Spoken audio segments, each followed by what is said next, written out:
आपकी जो हिपोक्रेसी है, आपकी जो डबल स्टैंडर्ड है, इसको राज्यसभा तक ही नहीं छोड़ेंगे, हम जरूर सुप्रीम कोर्ट आएंगे। अगर स्पीकर फैसला नहीं लेते हैं तेलंगाना में, क्योंकि जैसा अभी सुरेश रेड्डी जी ने कहा, ये तो ओपन एंड शट केस है। एक हमारे सदस्य हैं दानम नागेंद्र, जो हमारे पार्टी से दिसंबर में एमएलए बने, तो वही आदमी आज इस्तीफा दिए बगैर सिकंदराबाद से कांग्रेस पार्टी का बी फॉर्म पे पार्लियामेंट लड़ा। ये तो ओपन एंड शट केस है, इसमें कोई इंक्वायरी करने वाली भी चीज है ही नहीं। तो इसलिए मैं कहना चाहता हूं राहुल जी, आपको और कांग्रेस पार्टी की जो डबल स्टैंडर्ड और हिपोक्रेसी है, इसको नहीं छोड़ेंगे। आपकी जो फिलॉसफी है running with hare and hunting with hound, इसको दिल्ली में एक्सपोज करेंगे। साथ ही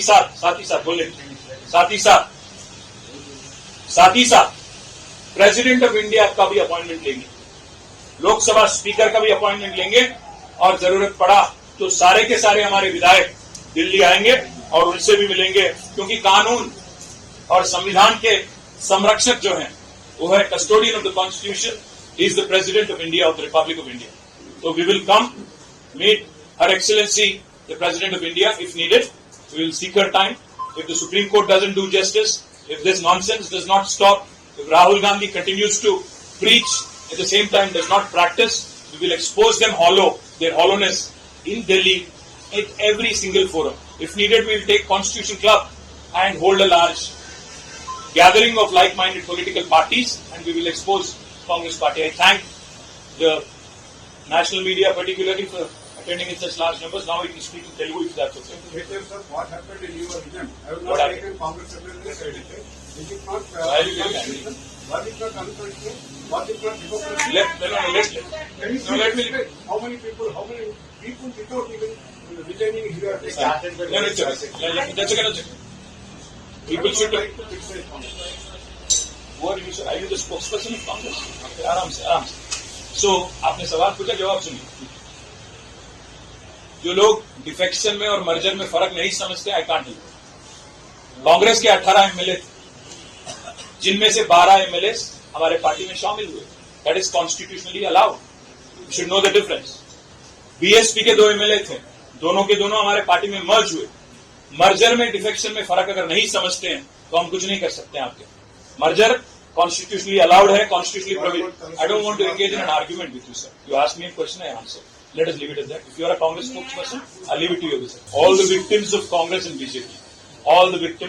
and BJP, should come together, because both BJP and Congress have been inflicting these on us, and those who have been receiving or they're receiving it should come together and fight it out in Supreme Court. और दूसरी बात महोदय जी, मैं एक और चीज कहना चाहता हूँ, जो कॉन्स्टिट्यूशनली देखिए 1985 में एंटी डिफेक्शन बिल आया, उसमें पहले तो 1/3 था डिफेक्शन के लिए अलाउड, बाद में उसको अमेंड किया, 2/3 किया।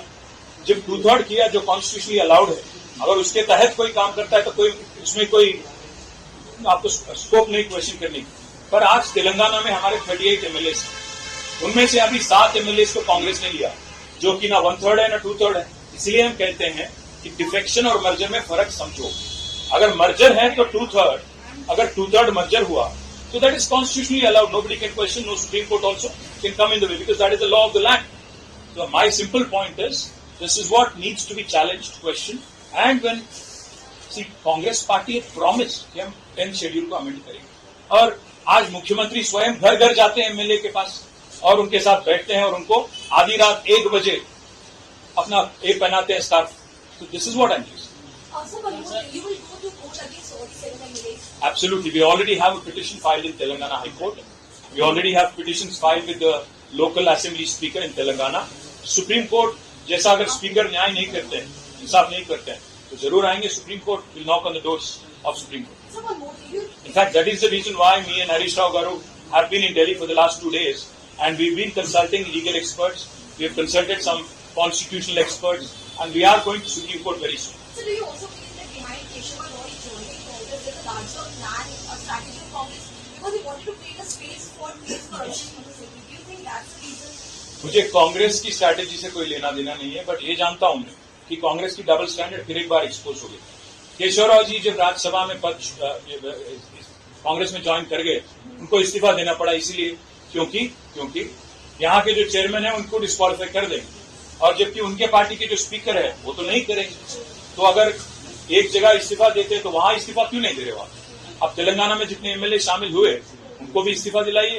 अगर इतने काबिल लोग हैं तो इलेक्शन आइए, लड़ेंगे। The CM is categorically told, you along with the BJP, you are trying to destabilize the Congress government in Telangana. That's why See, they are the Chief encouraging Minister- these defections. The Chief Minister of Telangana is bound by constitution. He cannot act as per his whims and fancies. ఒక ఎమ్మెల్యేని తీసుకొని ఇంకో పార్టీలో చేర్చుకోవాలి అంటే anti defection law అనేది law of the land.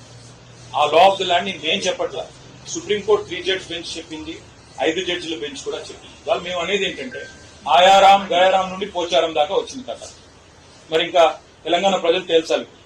ఎందుకంటే మీరు చేయలేదా అని అడిగారు కృష్ణారావు గారు. నేనేం చెప్పాను ఆయనకి, విలీనానికి పార్టీ ఫిరాయింపుకి తేడా మనం తెలుసుకోవాలి. విలీనం అంటే 3/2 మంది కనుక ఒప్పుకుంటే అది విలీనం, అది చట్టబద్ధం, దానిలో ఎవరేం చేయలేరు. కానీ నేను అనేది ఏంటంటే ఇప్పుడు ఇక్కడ జరుగుతున్నది ఏంటి, 38 మంది ఎమ్మెల్యేలు 7 ఎమ్మెల్యేలు ఎవరి పార్టీకి వారు ఎప్పటికప్పుడు మారారు. అందులో ఒక ఆయన మా పార్టీ టికెట్ మీద ఎమ్మెల్యేగా గెలిచి ఇవాళ ఎంపీగా పోటీ చేశారు కాంగ్రెస్ టికెట్. కాబట్టి ఇంతకంటే ఓపెన్ అండ్ షట్ కేసు ఏమి ఉండదు. తెలంగాణ ముఖ్యమంత్రి గారి మనసులో ఏమున్నా, రాహుల్ గాంధీ గారు ఎన్ని ఆశీర్వాదాలు ఇచ్చినా వాస్తవం ఏంటంటే ఇది చట్టసమ్మతం కాదు, చట్టబద్ధం కాదు, రాజ్యాంగబద్ధం అంతకంటే కాదు. కాబట్టి మేము ఢిల్లీలోనే కొట్లాడతాం. ఏ రాహుల్ గాంధీ గారు అయితే రాజ్యాంగాన్ని పట్టుకుని పోజులు కొడతారో ఆయన కూడా రాజ్యాంగం కాపీ పంపిస్తాం. పంపించి ఆయన కూడా చెప్తాం చదువుకోండి బాబు అప్పుడప్పుడు. నేను అనట్లేదు రాజ్యాంగబద్ధం కాబట్టి తెలుసుకోండి. 10th షెడ్యూల్ చదువు, 10th షెడ్యూల్ చదువు.